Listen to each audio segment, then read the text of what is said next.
श्री हनुमान जी महाराज के बल का तो कोई पार नहीं। रावण बड़ा बलवान। एक दिन रावण हनुमान जी से बोला कि हमारी आपकी लड़ाई हो जाए। हनुमान जी बोले तैयार, पर फैसला कैसे होगा? बड़ी देर तक लड़ाई होगी, तुम भी बलवान और हम पर भी राम जी की कृपा है। रावण बोला लंबा वाला युद्ध नहीं, एक एक मुक्के का युद्ध, एक मुक्का मैं मारूंगा, एक तुम मारो। हनुमान जी ने कहा हम तैयार है। रावण पहले मुक्का तुम ही मारो। रावण बोला मैं क्यों, तुम क्यों नहीं? हनुमान जी बोले इसलिए कहीं हमने पहले मुक्का मार दिया तो पता नहीं तुम्हारी वारी आती भी है कि नहीं, तुम्हारी मन की मन में ही रह जाएगी, इसलिए पहले तुम ही। रावण ने पूरी शक्ति से मुक्के का प्रहार किया, पर तुलसीदास जी कहते हैं जान उठे कि कभी भूमि न गिरा। हनुमान जी घुटने के बल वीरासन में बैठे रहे, कुछ नहीं बिगड़ा। और रावण अपनी 20 आंखें बार बार बंद करे फिर खोले फिर।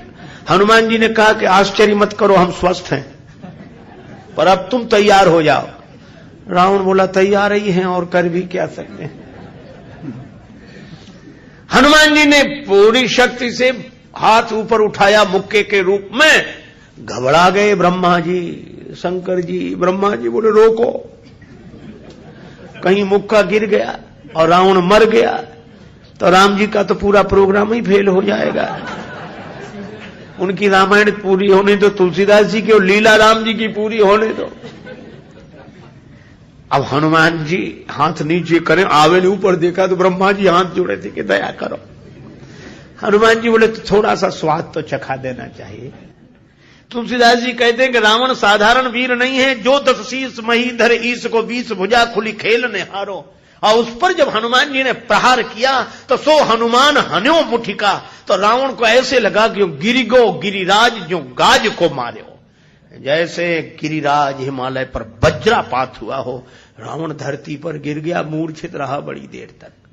बड़ी देर में आंख खोली तो बोला बड़े बलवान हो। हनुमान जी बोले बल तो इन्होंने देखने नहीं दिया, ब्रह्मा जी और शंकर जी ने। बल तो तब होता जब तुम बताने के लिए बचते ही नहीं। गोस्वामी जी लिखते हैं कपिबल विपुल सराहन लागा। हनुमान जी के बल की सराहना रावण करता है और किसी की नहीं करता। तुलसीदास जी उसी बात को कहते रामदूत अतुलित बलधामा।